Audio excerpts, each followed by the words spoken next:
अच्छा, ये ना मेरे एक स्टूडेंट का मॉक पेपर है, इसको हम डिस्कस करते हैं। मैं आप लोगों के सामने ये पूरी इवैल्यूएशन जो है वो करती हूँ। यहाँ पर आर्टिफिशियल इंटेलिजेंस ब्लेसिंग और कर्ट्स वाला टॉपिक आया हुआ है। ये वाला टॉपिक जो है ना वो ये सीएसएस में भी रिपीट हुआ है।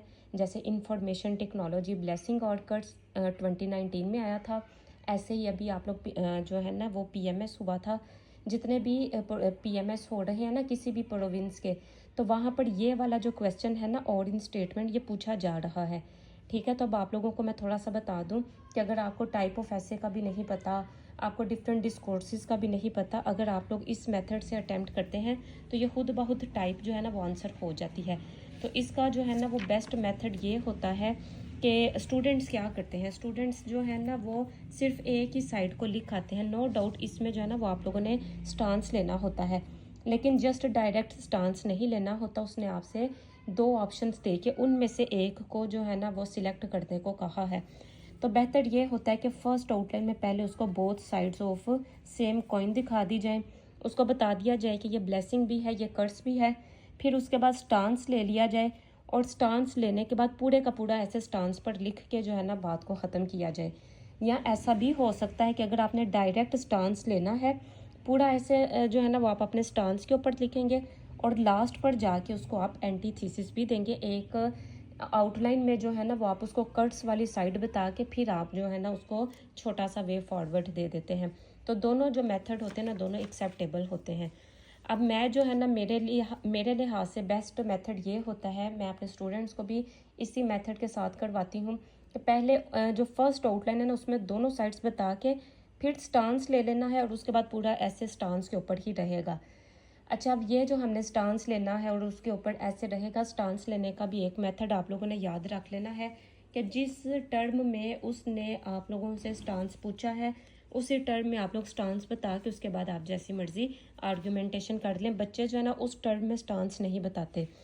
अब इस स्टूडेंट ने देखो थीसिस जो है ना वो लिखी हुई है, जिसमें उसने कोई स्टांस क्लियरली मुझे नहीं बताया ब्लेसिंग है कि कर्ट्स है, बिटवीन द लाइंस जो है ना उसने लिखा है और इतना ज़्यादा सोल्यूशन को पार्ट दे दिया है।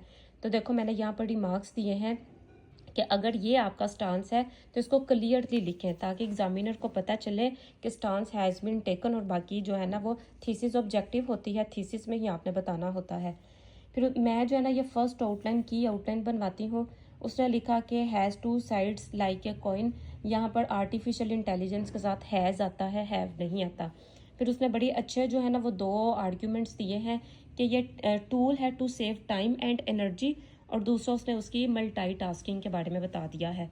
फिर उसने जो है ना वो नॉलेज शेयरिंग बताया है, ये बहुत ही अच्छा एक्सप्रेशन लिखा था, वेरी गुड पॉइंट। मैंने यहाँ पर देखो लिखा भी हुआ है, उसने लिखा कि knowledge sharing increased while innovation decreased. ठीक है, कि आर्टिफिशियल इंटेलिजेंस जो है ना वो नॉलेज को तो प्रमोट करती है, लेकिन साथ में वो क्या कर देती है, वो आप लोगों की जो है ना वो क्रिएटिविटी को कम कर देती है। ठीक है, अब उसमें जो है ना वो आप लोग कोशिश किया करें कि जब कोई एक टॉपिक आ जाए ना, जैसे टेक्नोलॉजी के ऊपर आ जाए, फिर डिफरेंट आउटलाइन में उसकी जो है ना वो टाइप्स को यूज़ कर लिया करें। कहीं पर मशीन लर्निंग लिख दें, कहीं पर रोबोटिक्स लिख दें, ताकि पता चले कि आपने टॉपिक को रिसर्च भी किया है। और ये एब्रीविएशन जो है ना वो इतनी यूज़ नहीं करते। अच्छा, फिर जो है ना क्योंकि यहाँ पर स्टांस नहीं लिया गया, बस ऐसे को जो है ना सिंपली डिस्क्राइब कर दिया गया है, लेकिन नेक्स्ट आर्ग्यूमेंट्स में उसने स्टांस के अकॉर्डिंग ही आर्ग्यूमेंट्स जो है ना वो डिस्कस किए हुए हैं। तो जो है ना यहाँ पर एक और बात मैं बड़े ऐसे देखती हूँ, आउटलाइन में कभी भी मल्टीपल आइडियाज़ नहीं लिखे जाते। आप सिंपल वन वर्ड सब्सटीट्यूशन या जनरल टर्म में जो है ना जनरल टर्म्स यूज़ कर लें, या पूरे ग्रुप को रिप्रेजेंट कर लें, या अगर आपने सिंगल भी लिखना है तो इस तरीके से आप मल्टीपल आइडियाज़ नहीं देते। फिर आप थोड़ी अपनी आर्टिकुलेशन के ऊपर भी वर्क किया करें, जैसे देयर इज़ एब्सेंस ऑफ, तो ये देयर इज़ एब्सेंस ऑफ इस तरीके से आउटलाइन नहीं लिखी जाती, सीधा सीधा लिखा जाता है कि आर्टिफिशियल इंटेलिजेंस लैक्स इमोशंस। ठीक है, अच्छा, फिर आपने रेपिटिशन नहीं करनी होती। इस पूरी आउटलाइन में जो थी ना वो रेपिटिशन बहुत ज़्यादा थी, तो आप लोग रेपिटिशन को जो है ना वो अवॉइड किया करें। जब आप आउटलाइन बना लेते हैं तो कोशिश यही करनी चाहिए कि जो इंट्रोडक्शन है ना वो नेक्स्ट पेज से जो है वो स्टार्ट हो। फिर यहाँ पर मैंने एक लिखा हुआ है कि पर्सनल प्रोनाउंस को अवॉइड करें। अब शुरू में ही एआई का देखो एब्रीविएशन लगा दी है, ऐसे नहीं करना। स्पेलिंग की जो है ना वो मिस्टेक्स नहीं करनी, जहाँ पर कैपिटल लेटर्स हैं वहाँ पर कैपिटल लेटर आपने लिखना होता है। अच्छा, फिर एक और भी बात आ जाती है कि आपका इंट्रोडक्शन का ना एक प्रॉपर सा स्ट्रक्चर होता है। अगर आप लोग इंट्रोडक्शन का स्ट्रक्चर देखना चाहते हैं तो मैंने बड़ा जो है ना वो डिटेल्ड वे में वीडियो अपलोड कर दी हुई है, आप वो इंट्रोडक्शन का स्ट्रक्चर देख लेना। इसी तरीके से बॉडी पैराग्राफ का स्ट्रक्चर है। अगर आप लोग बॉडी पैराग्राफ का स्ट्रक्चर फॉलो नहीं करेंगे, आपके जितना मर्जी अच्छा नॉलेज हो जाएगा, बहुत अच्छा मटेरियल है, डेटा है, आइडियाज़ हैं, जब आपने बॉडी पैराग्राफ को फॉलो नहीं किया तो वो आपको 35 पर रोक देगा। यहाँ पर मैंने लिखा था अवॉइड पर्सनल प्रोनाउंस, ठीक है। पर्सनल प्रोनाउंस का इस्तेमाल भी नहीं करना, फर्स्ट एंड सेकंड पर्सन का इस्तेमाल नहीं करना। इस बच्चे को मैंने वही रिमार्क्स दिए हुए हैं कि आपने जो है ना वो बॉडी पैराग्राफ का स्ट्रक्चर फॉलो नहीं किया। अगरचे आपकी ये सारा ऐसे मैंने पढ़ा है, अगरचे आइडियाज़ बहुत अच्छे हैं, बहुत अच्छे वे में लिखे गए हैं, लेकिन जब स्ट्रक्चर नहीं फॉलो किया तो पीछे क्या रह गया, ठीक है। फिर इसी तरीके से कॉन्क्लूजन का स्ट्रक्चर भी नहीं लिखा। फिर जितने भी जब भी आप रोड मैप देते हैं ना, रोड मैप कभी भी इम्पोज नहीं किया जाता, सजेस्ट किया जाता है। तो यहाँ पर उसने जो है ना आउट ऑफ द कॉन्टेक्स्ट जाकर भी बात की थी, वो मैंने क्रॉस कर दिया है। और इसकी जो मार्किंग की है, मार्किंग जो है ना वो मैंने थीसिस में से 1 नंबर दिया है क्योंकि स्टांस क्लियर नहीं था।